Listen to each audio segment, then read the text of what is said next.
If a teacher ever called you lazy, easily distracted, or full of potential but lacking discipline, congratulations.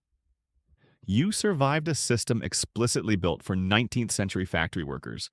Today, we are decoding the dark psychology of why your worst habits are actually the ultimate signs of a hyper intelligent brain. Society loves to pathologize what it does not understand. They sit you at a desk for 8 hours a day, force you to memorize meaningless facts, and then act shocked when your brain shuts down in self defense. But what if your chronic procrastination and refusal to do busy work is not a flaw? What if it is a highly evolved neurological mechanism? Stick around, because we are about to tear apart the educational matrix and prove why your laziness is actually a biological masterpiece. Let us start with the most common insult thrown at gifted minds: laziness. You have probably heard it 1,000 times. You are so smart if only you applied yourself. It is a classic guilt trip designed by people who measure success by how much you suffer over a textbook. But psychology tells a very different story. Let us look at the students who are celebrated by the system, the grinders, the ones who highlight every single sentence in their textbook using 5 different neon colors, the ones who spend 3 hours creating beautiful flashcards for a test that only requires common sense. The system loves them because their effort is visible, obedient, and easy to grade. But from a neurological standpoint, this is incredibly inefficient. There is a concept in behavioral science known as cognitive economy. Basically, your brain is the most energy-hungry organ in your body, consuming about 20% of your total daily calories. An average brain burns energy indiscriminately, getting highly stimulated by simple, repetitive tasks. But a highly intelligent brain operates like an elite algorithm. It naturally seeks the path of least resistance. It scans a situation, identifies the desired outcome, and calculates the absolute minimum amount of effort required to get there. When you look at a 20-page homework assignment and feel physically repulsed, that is not a lack of discipline. That is your prefrontal cortex recognizing that 90% of the assignment is redundant, busy work. Your brain is literally refusing to waste precious glucose on a task that offers zero intellectual return on investment. It is an evolutionary defense mechanism.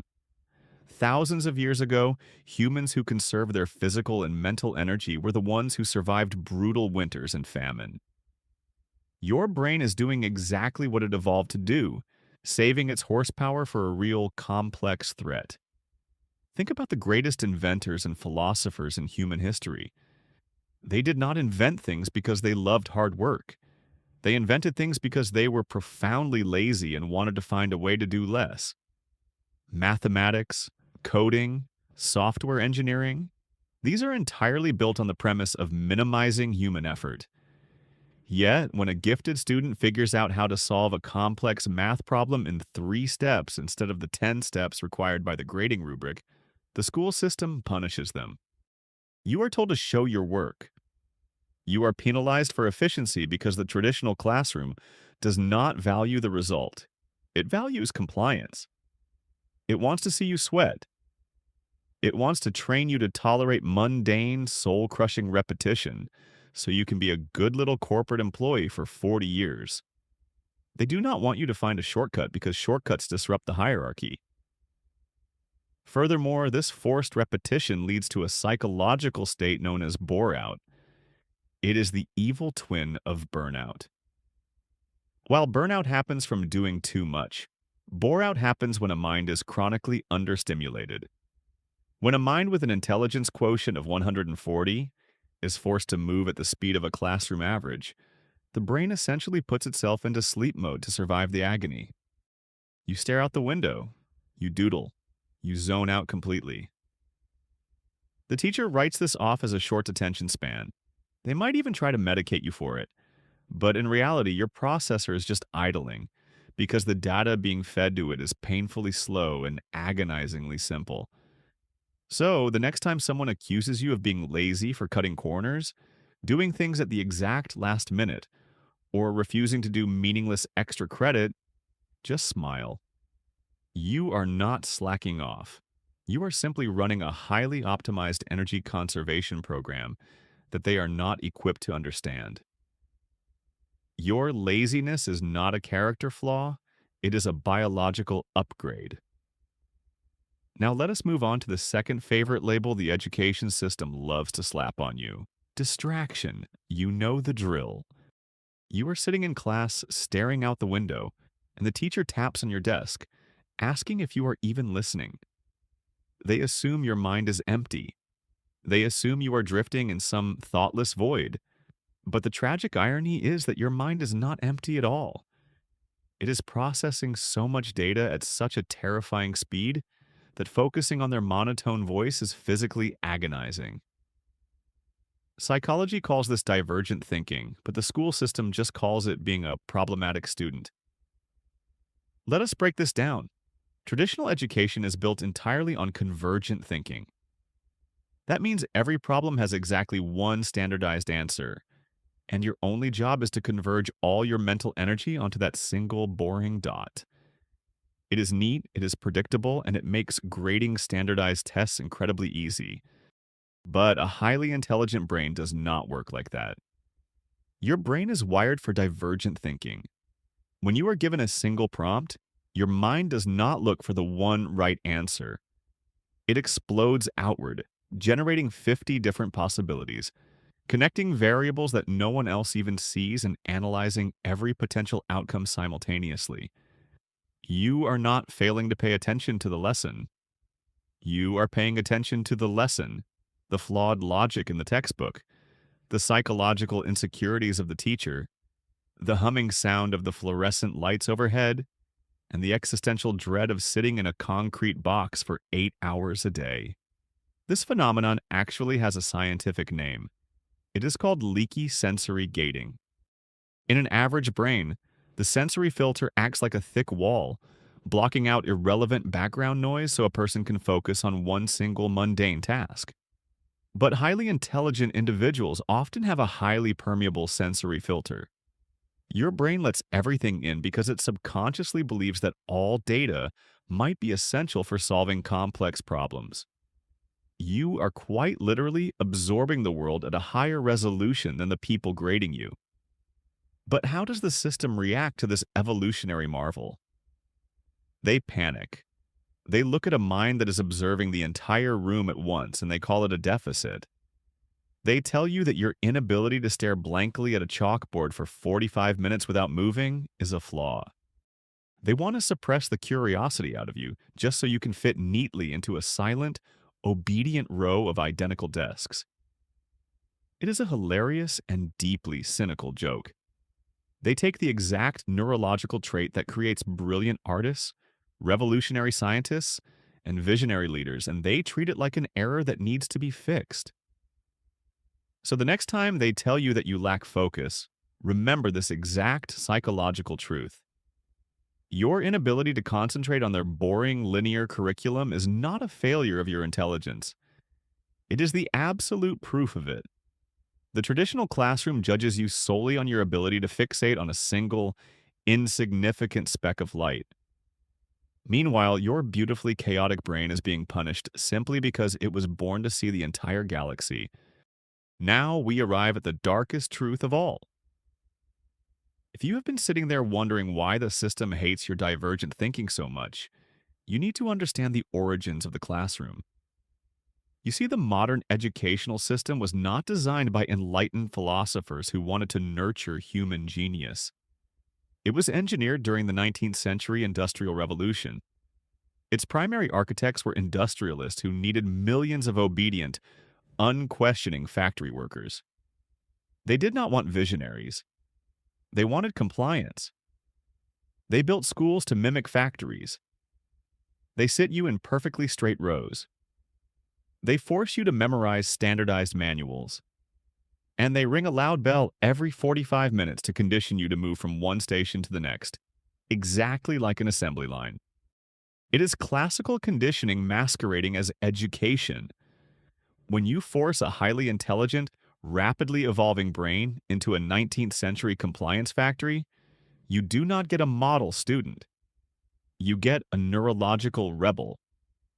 Your brain instinctively recognizes that sitting in a rigid grid of desks for 8 hours a day, asking for permission to use the restroom, and memorizing obsolete data is an absolute insult to your intellect.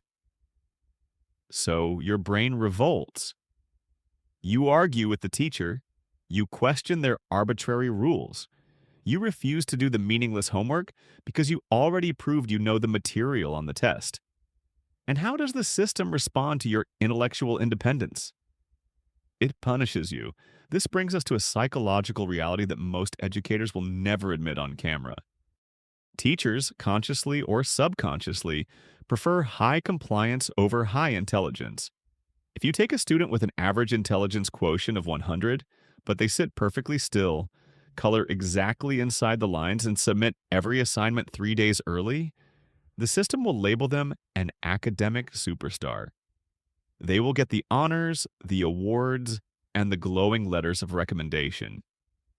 But if you take a student with a staggering intelligence quotient of 145 who constantly challenges the curriculum, gets bored easily, points out the logical fallacies in the textbook, and refuses to respect authority that has not been earned, the system will attempt to crush them. They will be labeled defiant, unmotivated, and problematic. The truth is, the system is terrified of you. A system built on blind obedience simply cannot tolerate a mind that demands logic and reason. This is why so many geniuses drop out, fail out, or barely scrape by with completely average grades. Your low grade point average is not a reflection of your cognitive capacity. It is a metric of your refusal to submit to a system that demands your mediocrity. You are being evaluated by people who literally read from a standardized curriculum, and they are grading you on how well you can suppress your own brilliance to make their jobs easier. Think about the profound arrogance of that. They want to take a brain capable of solving complex, multidimensional problems, and they want to train it to do nothing but follow the instructions on a grading rubric. They tell you that you have an attitude problem. But in reality, you just have a very low tolerance for institutionalized stupidity. The moment you realize that the system was fundamentally designed to work against you, that it was deliberately built to filter out independent thinkers and reward mindless conformity, the guilt completely vanishes. You did not fail the school system failed to contain you. Let us talk about your sleep schedule. If you are like most highly intelligent people, your sleep habits are probably a complete disaster by the standards of society. You stay up until 3 in the morning, dragging yourself out of bed at 8 in the morning, feeling like an absolute zombie. And what does society tell you? They say you lack discipline. They praise the corporate workers who wake up at 5 in the morning, framing early morning alertness as the ultimate sign of moral superiority and productivity. It is a fantastic narrative if you are running a farm in the 18th century, but neurologically speaking, it is completely backward. Your inability to fall asleep at 10 at night is not a sign of laziness or a lack of self-control. It is actually a well-documented evolutionary mutation. Evolutionary psychologists have studied this phenomenon extensively, leading to what is known as the Savannah Intelligence Quotient. Interaction hypothesis. The theory is brilliantly simple. Our ancient human ancestors were strictly diurnal. They woke up with the sun to hunt and went to sleep when it got dark because they lacked artificial light. Wandering around in the dark meant getting eaten. Early humans were biologically hardwired to be morning people for basic survival. But highly intelligent brains are evolutionarily designed to adapt to evolutionary novelties, meaning a high intelligence quotient allows your brain to override primitive instinctual programming. Your brain recognizes that the ancient rules no longer apply. It realizes that the night is no longer a threat, but a massive opportunity. Statistically, the higher your intelligence, the more likely you are to be a nocturnal creature. Your brain intentionally rewrites its own circadian rhythm because it requires something the daytime simply cannot provide: absolute, uninterrupted silence. Think about what daytime actually is. It is a chaotic barrage of sensory overload. Daylight brings loud noises, meaningless text messages, arbitrary deadlines, and the exhausting burden of interacting with people who move at a much slower cognitive speed than you do.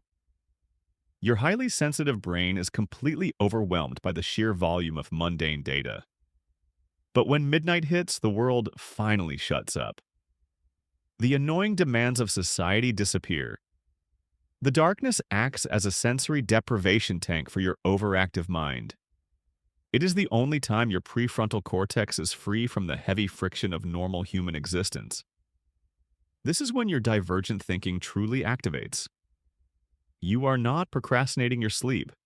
Your brain is intentionally waiting for the rest of the world to go unconscious so it can finally operate without interference.